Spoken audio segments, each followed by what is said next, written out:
let's chat France, Germany, because this game was insane. I mean, looking back 3 weeks ago at the start of this tournament, we all had to do our predictions. Who was going to win? Who was going to be the favorites? Sandra, you and I were high on Germany, and they had a little bit of a crash out in their final group stage match. And to put on a performance today to get the win in penalties against a French team that was riding high, and they did it with 10 players for a majority of the day, considering 15 minutes in, one of their players got a red card and they go down. How has your perspective on Germany changed after this insane afternoon that we just witnessed? It doesn't matter what you throw at them. They still remain this team to be feared in the Euros. They were already this sort of sleeper favorite, I think, for some of us nerds in the space with who they were at full strength.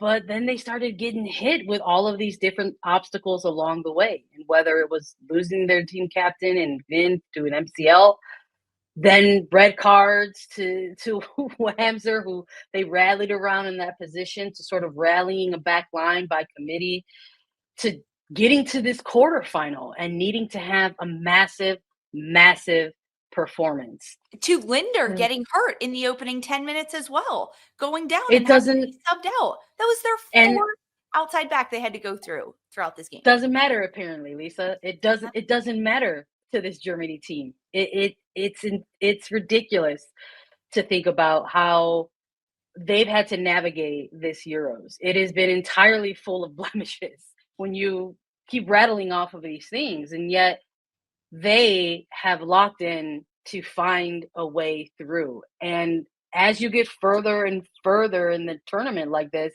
I think you become that team to be feared. And I don't think you look at this German side and look at all of their holes or look at all of the players who are in or out on suspension, injury, whatever, and say this is going to be a cakewalk. Absolutely not. You're going to go up against Germany and suffer and maybe even get eliminated while suffering.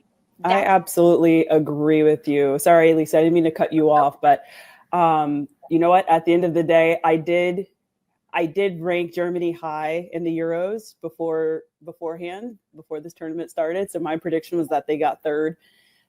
But going throughout this tournament in group stage, I'm like, oh, kind of scratching my head. I kind of wrote them off a little bit. Too many shaky moments, so much adversity going on with this squad. But after watching today's game, the heart, the tenacity that this team has with AKB in goal, shout out NWSL goalkeeper, by the way, was just nothing short of amazing. No matter what has been thrown at them, they have come through it like a brick wall, honestly. And it was just so entertaining to watch how just compact they were in the middle, how defensive pockets were just so precise. It made it so difficult for France to break down in the middle, made them go to the outsides, and they were able to catch everything down the gut. And it was just so amazing just to see how well organized they were. As soon as they went down a player, when they went to 10 players, they looked more organized. And I'm like, okay, Germany's about to do something. That's exactly what I saw as well, Jess, because in this tournament, in football, in life, sometimes an adverse moment snaps someone into a different level, whether it's an intensity, a mentally being locked into a moment. And we don't know what would have happened if no one received a red card in the opening 15 minutes and Hendrick didn't pull the hair of Mbach Bothi in on a set piece opportunity and Germany went down 10 players. We don't know how this game would have rounded out. We only saw it with 10 players going down. And this German team looked like they reached another level after they went down a player, and they had to change their tactics, and they had to use Hoffman up top, who was supposed to be an attacking player, playing back to goal, being a strong player, who now had to be the first line of defense and put in so much effort as a striker to retain France and all the attack that they were going to do, dropping so much deeper. The change in this group after the 15 minutes when they went down a player is something that I don't think I've ever seen before be so evident in a group. They were so connected, so locked in. And even if you look at Ann-Katrin Berger and her performance over today's match compared to a week ago in their final match group stage match against Sweden, there were so many question marks about Berger. How was she going to perform? Was it all her fault that they conceded 4 goals? It was the worst scoreline in Euros history. I mean, everyone just goes to, this was terrible. And now we see her make a performance where she had 9 saves throughout regulation and the 2 extra times, and then makes 2 penalty saves to have Germany advance. I think we saw a different level of every single player on this Germany team before, which we haven't always seen in adverse moments before them. And perhaps getting a red card in the first 15 minutes to go down a player was the best thing that could have happened to Germany in this game. I absolutely agree with you, Lisa. I love everything that you just preached. But I do have to point this out, being an ex-athlete, because I live for moments like this. England, they were trash in their first game against France. They came back. Look at them. They're at the next round. Germany got smacked by Sweden 4-1, as you just mentioned, Lisa.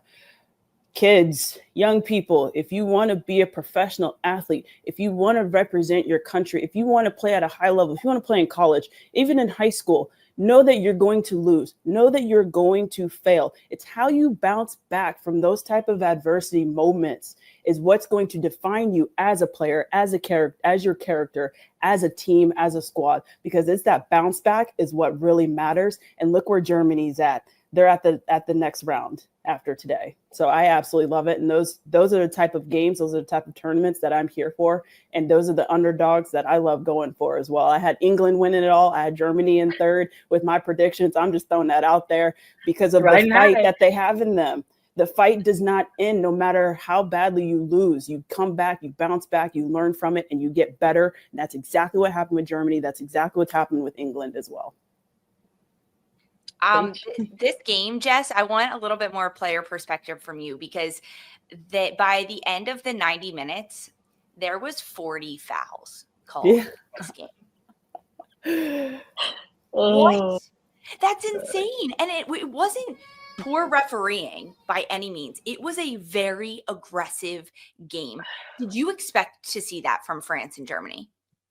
No, not at all. As most of us know, if you know the game really well, you know the Germans are a very physical team. That's what they bring, is their physicality. So we know that. But as far as fouls, absolutely not. But both squads, they brought fire. You see one foul coming in, you see the next hard tackle. You see another foul, you see the next hard tackle. You just see this fight between both squads at that point. And France wasn't able to play that pretty football that they've been playing all tournament long. So did I expect 40 fouls? Absolutely not. I expected some, especially from this German side. They've always been known as a physical team, but you know what? Both teams, they brought the heat. I think that's what was so frustrating for me, Jess. Like, when you get hit with that, I need to see you match the energy. And France just did not do that. That pretty football, we've enjoyed it. I've enjoyed it throughout this tournament. It felt to me like France was maybe building something special, and they could have maybe in this tournament not ended up as a quarterfinalist, but lo and behold, they are who they are. And that was frustrating for me, because even though they got kind of checkmate a little bit in this game, I wanted to see them take maybe those less touches, just let it rip, see what happens. You've got such clinical finishers, let it go. And we just didn't see that happen. And it just, for them not to be able to match that energy, take advantage of the fact that they had holes in Germany's flanks, that they had a player missing down on a red card and could not take advantage of that. The further this game went on, it just felt like you knew France was not going to take this one. Yeah, I sent in our group message, any Matilda fans out there, the Chokey gif of like how they get, that's like the torture thing. I mean, that was France. I said it earlier, I think this week on A3, I drank the Kool-Aid. I was like, this is going to be a different year for France. This is going to be the first year that they beat Germany at a major international tournament.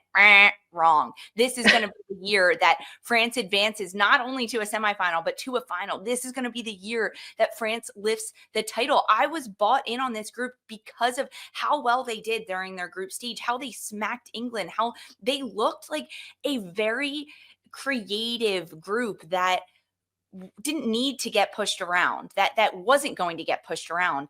And when push came to shove, literally on the pitch, France couldn't come back and battle after they got hit and they were falling down. Now, you mentioned the battle that wasn't really there, Sandra, for France. They did have 2 goals that were called offside in this game. There were moments of, I don't even want to call it unlucky, but little lapses where they felt like they were in this game, and that would have changed things. They go up a goal and then they concede on a corner. It was like one thing after another for France. It's the same old story. Nothing's changed. And that was Bonadet's whole mindset coming into this tournament. The active insanity is doing the same thing over again and expecting different results. So he shook things up. He didn't bring in legends like Eugenie Le Sommer, Wendy Renard, Kenza Dali, and said, this is going to be our year, and it wasn't. Would it have been different if Renard was here, if Eugenie Le Sommer? We'll never know those things, but is it back to the drawing board for France at this point? I don't think it's unfair to say yes. I think that was a huge question mark coming into this Euros. A huge question mark was, where is that, supposed leadership going to come from? You've got these storied players with France, and you have this coach that wants to move on from that and try to shake things up so that you can kind of motivate this team forward. And look what happened. It came down to a game where you couldn't afford to have those lapses. And yes, these were 2 very close offside goals that were called back, and they were beautiful ones. I would have loved for that back heel goal from Cascarino to stand. It would have been an incredible highlight for years and years and years to come, but it didn't happen. And in those moments when you think you achieve something and it gets taken from you, your mental game has to switch on so much quicker before the other opposing team can even settle into their good feeling about the fact that momentum is still in their favor. You have to switch that. But where does that come from? It has to come from your experienced players, from your leaders. And yes, they had Majri, who came into this game eventually, who ultimately missed a penalty along the way. It wasn't enough in that sense. And I don't think it's unfair to say the coach maybe was wrong in that regard, because once you got to knockouts, you needed those type of players, those mentally strong type of players. I bet they could have used the Renard on some of those set pieces. Absolutely. And playing against a team like Germany that's had your number. France has never beat Germany. That's when you need someone like Renard to get in the huddle and give experience of, I've played against this team in major international tournaments, in knockout rounds, and this is how they beat us. Now we can change the narrative. I think that even the emotional side of things, that France looks like they were lacking that with the lack of urgency that they had in this game. And Germany they locked in. They looked mentally tougher in this game. Yeah. We have to talk about the penalties, because that has been a whole story this entire Euros. And at the end of the 120 minutes, the 90 minutes of regulation, the 30 minutes of extra time between France and Germany, there were a total of 17 missed penalties, 14 missed penalties prior to this penalty kick shootout in all of the Euros. 12 of the 26 taken had been scored. And a lot of this comes back to England's shootout win over Sweden, because just 5 of the 14 of those penalties were made. And then we saw the worst penalties ever on Thursday between England and Sweden. And we're thinking about big players missing them. Caldente, Puteas for Spain, Norway's Hegerberg. Like, these are big name players. We even saw it in this game. In the run of play, Newskin misses a wide open penalty that she had the opportunity to change the game for Germany. Then we go into penalties, and 2 end up being saved by Ann-Katrin Berger. 1 is mixed on the shot from Germany. But Jess, if you're those teams that you're watching England, Sweden, and now you are potentially going into penalties, you're going into a knockout game, are you practicing them then? Like, what could have possibly allowed us to see the 180 in penalties from being so terrible leading into this penalty shootout to actually being pretty dang good? Honestly, when I was playing at the international level, we worked on penalties every camp. Regardless if you knew you were in knockout rounds or not, you had to come in prepared. You look at that Sweden-England game, it doesn't look like they practiced any penalties the whole year, and they were just so poorly taken. But you look at Germany today, they looked very well prepared. They're hitting bangers upper 90. They're not hitting them within the goalkeeper's rainbow, is what I like to call it, making an easy save. I call it a rainbow when they, just put their hands like this. I don't know anything about goalkeeping, but that's my terminology. That sounds legit. Yeah, thank you. Okay, good.